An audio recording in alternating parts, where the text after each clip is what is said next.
Halo Sobat Sehat semua, Assalamualaikum warahmatullahi wabarakatuh. Salam jumpa kembali dengan saya Sugito di channel Berbagi Sehat, channel edukasi dan motivasi seputar asam lambung, GTN inisiatif psikosomatis. Berdasarkan pengalaman saya sebagai orang yang pernah mengalami penderitaan asam lambung, GTN inisiatif psikosomatis.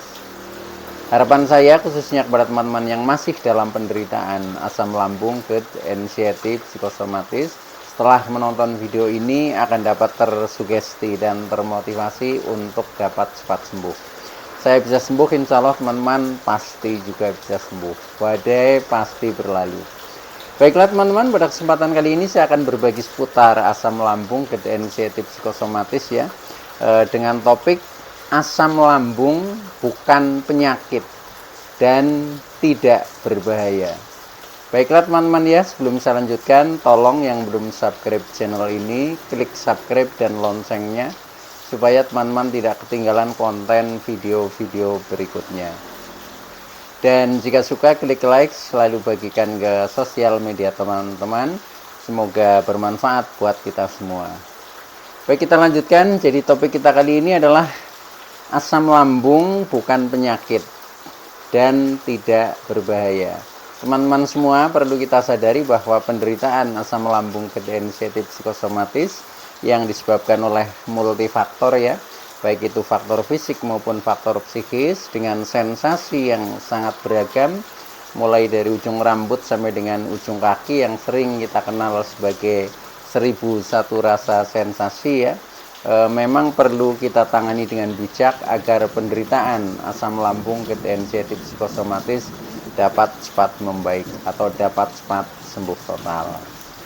Nah, khusus pada season kali ini saya membahas tentang tema ini ya, yaitu memberikan penegasan bahwa asam lambung itu bukan penyakit ya dan tidak berbahaya. Nah, ini penting mengingat karena ketika kita mengalami penderitaan asam lambung GTN inisiatif psikosomatis, kadang kita dibikin takut ya, dibikin cemas ya ketika kita mendengarkan kata-kata asam lambung. Nah, maka dari itu dengan sharing kali ini mudah-mudahan teman-teman menjadi lebih tenang ya, menjadi optimis akan membaik ya, dan tidak cemas atau tidak takut lagi. Nah, maka dari itu tolong ya tonton video ini sampai dengan selesai supaya tidak gagal paham, dan alangkah baiknya ketika teman-teman juga menonton video-video saya yang lalu ya, karena di setiap video itu saling berhubungan dan saling mendukung, saling melengkapi ya, memberikan referensi yang semakin komplit ya, sehingga dengan seperti itu kita akan mudah untuk terlepas dari jeratan atau gangguan asam lambung GTN inisiatif psikosomatis. Nah, baik teman-teman ya, jadi kembali ke topik ya, bahwa asam lambung itu bukan penyakit ya. Mengapa asam lambung itu bukan penyakit dan tidak berbahaya? Karena asam lambung itu sebenarnya memang cairan yang dibutuhkan oleh tubuh kita ya, cairan yang dibutuhkan oleh tubuh kita, yang diproduk secara otomatis oleh lambung kita ya, sebagai pengure ya, sebagai pengure makanan dalam lambung mencerna makanannya. Nah, maka dari itu bukan penyakit, tetapi justru zat yang dibutuhkan oleh tubuh kita. Maka dari itu semua orang juga memiliki asam lambung ya. Jadi itu hal yang biasa dan hal yang memang dibutuhkan oleh organ tubuh kita ya, sehingga ketika teman-teman mendengarkan kata asam lambung ya, itu nggak perlu cemas, nggak perlu takut ya, karena semua orang juga memiliki, dan faktanya tubuh kita juga membutuhkan itu, karena untuk mencerna ya itu adalah zat yang paling penting itu ketika di lambung ya, asam lambung ya. Contohnya ketika kita misalkan makan duri ikan ya, itu saja nanti akan hancur ya, karena sifatnya asam lambung yang panas ya, yang keras, yang asam, yang tajam. Nah, itu memang menghancurkan makanan-makanan itu, sehingga makanan itu bisa diserap oleh tubuh kita ya melalui metabolisme yang diawali dari proses di lambung itu. Maka dari itu sekali lagi asam lambung itu bukan penyakit ya. Dan asam lambung tidak berbahaya karena justru dibutuhkan oleh tubuh kita. Nah, maka dari itu ya sudah, ketika sudah seperti itu kita akan menjadi lebih tenang. Cuma kan Pak, saya sakitnya asam lambung itu. Nah, mungkin ada pertanyaan seperti itu ya. Nah, itu sebenarnya juga bukan penyakit ya, tetapi gangguan karena asam lambung yang ada di dalam lambung kita itu dalam kondisi yang tidak normal ya. Contohnya mungkin berlebihan ya, dengan berlebihan atau naik ya secara volume, kemudian karena asam lambung juga mengandung gas ya, sehingga contohnya perut menjadi kembung ya, menjadi begah, menjadi perih, menjadi sembelit ya, pokoknya seperti itu ya. Sampai dengan ketika hal itu mungkin juga sudah sekian lama juga belum juga normal ya, nah itu kadang memicu terjadinya GERD ya. Jadi termasuk GERD ya hanya asam lambung yang naik saja gitu. Sebenarnya ketika asam lambungnya itu kita sudah normal, otomatis GERD juga tidak akan terjadi, itu seperti itu. Nah, baik ya. Jadi yang paling penting adalah apakah betul misalkan teman-teman ya, atau saya juga ya seperti dulu ya, betulkah kita itu terkena gangguan asam lambung. Nah, itu untuk mencapai itu saja prosesnya panjang ya, maka kita kadang sempat dibikin bingung. Itu yang menjadikan kita sering menjadi bermasalah, itu berkutat di situ ya. Nah, contohnya waktu itu ya, ketika saya sudah mengalami istilahnya perut atau lambung itu tidak nyaman ya, sering kembung, sering begah, merasa sembelit ya, yang katakanlah menjadi agak sesak dan lain sebagainya. Nah, itu ketika pertama kali saya berobat ke dokter yang mengeluh seperti itu juga belum divonis oleh dokter katakanlah kamu terkena asam lambung, enggak seperti itu ya. Makanya kadang prosesnya itu agak panjang untuk memastikan bahwa penderitaan kita itu terkena asam lambung itu saja biasanya butuh waktu. Nah, di dalam butuh waktu itu kemudian kita biasanya juga berkali-kali berobat ya, kemudian sampai dulu saya ke paranormal juga. Nah, itu belum juga membaik. Nah, setelah itu yang akhirnya kita menjadi semakin bingung ya, semakin bingung. Nah, dalam proses seperti itu, nah akhirnya muncul kecemasan ya, mulai khawatir, mulai was-was ya, mulai takut ya, jangan-jangan nanti tidak sembuh seperti itu ya. Nah, itu di saat sudah terjadi GERD ya. Jadi GERD itu kan terjadi reflux ya, kenaikan asam lambung dari lambung naik ke kerongkongan. Nah, ketika sudah seperti itu yang sensasinya sudah bermacam-macam sekali. Nah, ketika sudah seperti itu ya, itu yang kita pasti akan menjadi lebih cemas itu. Ya, siapapun orangnya lah, ketika misalkan kita merasakan sensasi-sensasi yang sangat luar biasa ya, yang sangat bermacam-macam, pasti akan ketakutan. Itu yang saya alami seperti itu. Nah, ketika sudah seperti itu, nah akhirnya yang tadinya kecemasan kita itu sebatas normal, itu pun menjadi berlebihan atau menjadi terkena anxiety disorder. Nah, itu karena hantaman dari bersensasi yang luar biasa, itu seperti itu. Tetapi ada juga yang sebaliknya ya, orang itu cemas dulu ya, cemasnya berlebihan mungkin karena permasalahan sosial. Nah, kemudian asam lambung menjadi naik ya. Nah, karena asam lambung sering naik, akhirnya juga terjadi GERD. Nah, setelah terjadi GERD, sensasinya sama, 1001 rasa. Nah, itu juga ada yang seperti itu. Jadi, karena ini merupakan lingkaran negatif, jadi bisa dari faktor fisiknya dulu atau bisa dari faktor psikisnya dulu. Nah, ini yang kadang kita menjadi sulit terlepas itu ketika kita hanya mengejar katakanlah penanganan secara fisiknya saja. Kita hanya mengejar obat dan obat, misalkan berobat ke rumah sakit atau ke dokter seperti itu. Tetapi ketika psikisnya juga tidak rilis ya, tidak diselesaikan, tidak ada jalan keluar, ya nanti pastinya akan tumbuh lagi. Karena apa ya? Ya karena kadang faktornya dari faktor psikis ya gitu.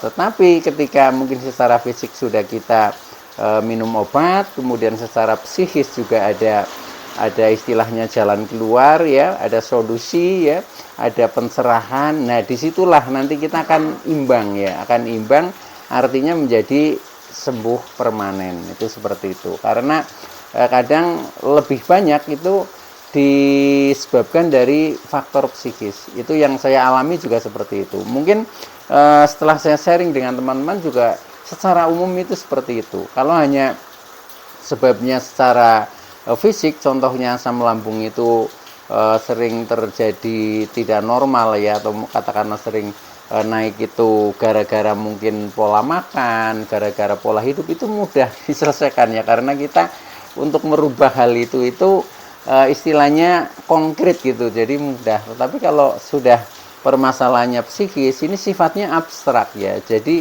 ketika kita tidak menyadari ya, kita tidak menemukannya, maka ilmunya di sini adalah kesadaran ya. Kesadaran itu jauh menjadi lebih penting ya. Nah itu juga yang akan menemukan sebenarnya diri kita sendiri, walaupun itu bisa istilahnya dipandu oleh orang lain ya, katakanlah sebagai penunjuk jalannya itu bisa orang lain, tetapi yang mengalami itu yang harus istilahnya berjalan sendiri atau mengubah sendiri ya. Contohnya mengubah perilaku, mengubah emosi, mengubah perasaan, mengubah pola pikir. Nah itu kan dari pelakunya sendiri. Ketika pelakunya itu tidak istilahnya ada tekad yang kuat untuk katakanlah siap berubah, yaitu kadang masih sulit ya, masih sulit. Tetapi ketika memang demi kesembuhan ya, kita harus mengubah istilahnya apa saja dalam diri kita yang tentunya kurang baik supaya diperbaiki menjadi baik. Itu biasanya ketika kita memang tekadnya sudah kuat, kita bersiap untuk bangkit ya supaya segera sembuh, itu biasanya sih akan enteng-enteng saja ya. Tetapi ketika kita belum menyadari, nah itu yang kadang kita kan punya ego ya, punya istilahnya doktrin, punya dogma yang kadang itu digenggam erat ya. Nah ketika kita menggenggam erat itu karena menganggap apa yang menjadi ego kita, menjadi doktrin kita, menjadi dogma kita itu dianggapnya sudah benar ya. Nah itu yang biasanya itu agak sulit ya, padahal bisa jadi sebabnya dari itu. Nah oleh karena itu dengan kesadaran yang tinggi ya, istilahnya kita mampu mawas diri ya,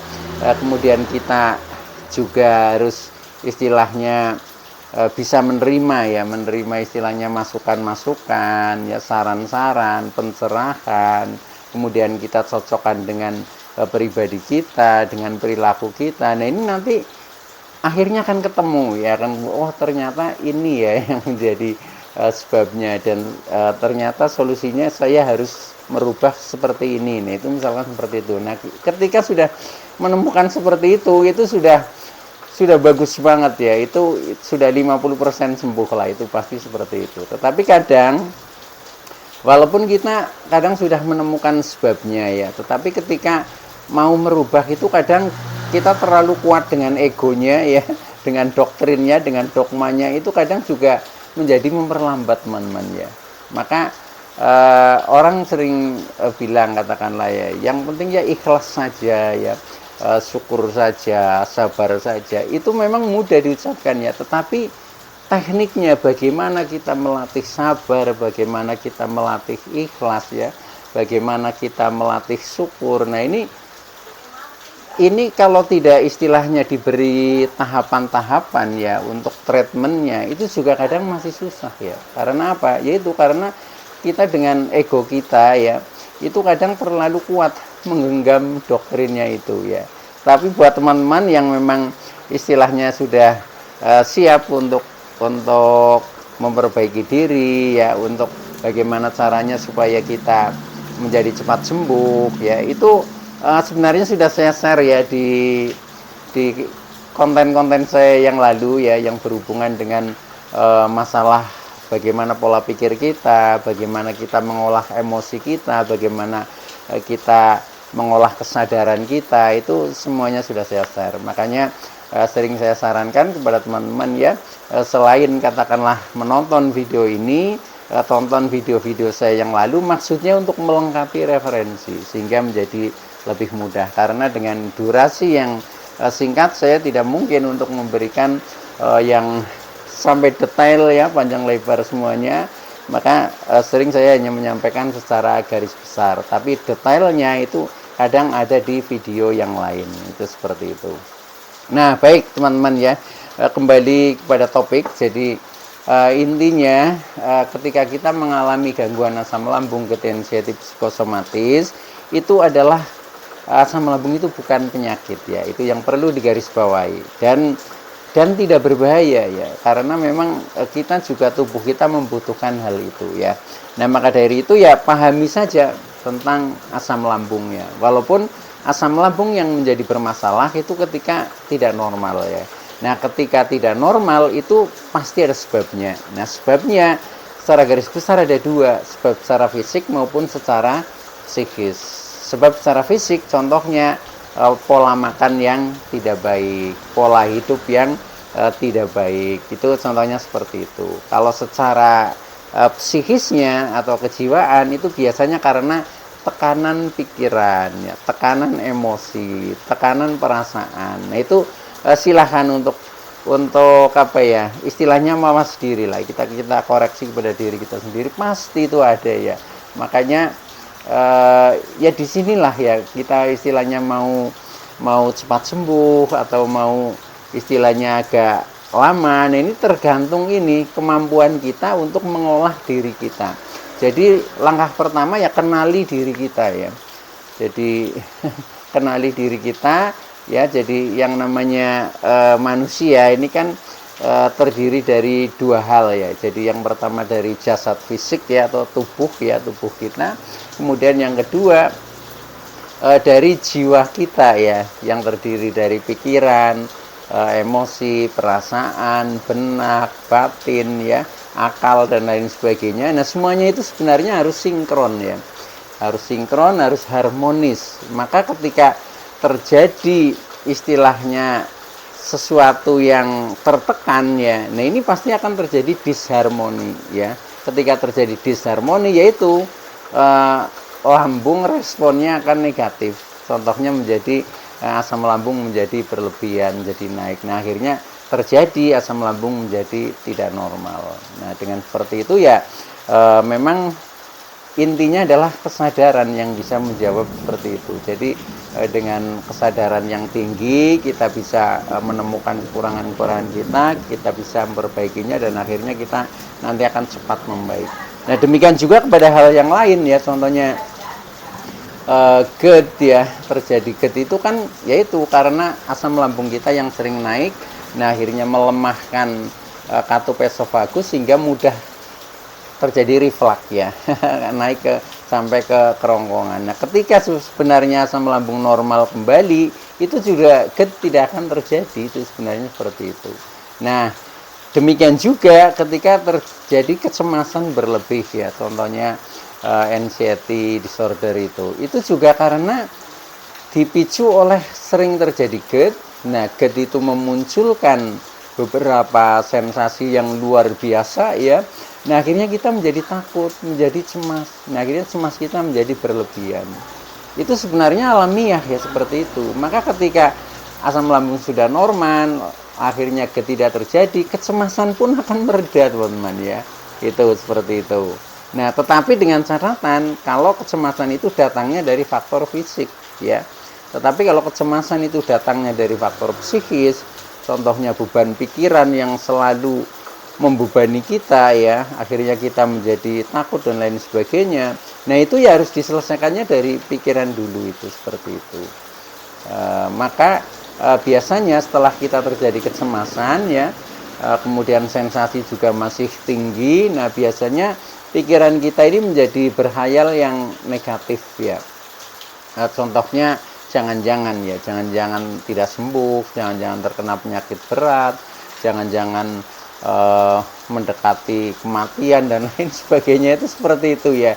Nah, ketika sudah seperti itu, nah itulah yang namanya psikosomatis ya. Jadi apa yang dipikirkan ya, terutama hal-hal yang negatif itu direspon oleh tubuh kita, sehingga ketika pikiran berpikir yang negatif, tubuh akan menjadi sakit, responnya seperti itu karena rahasia dari psikosomatiknya.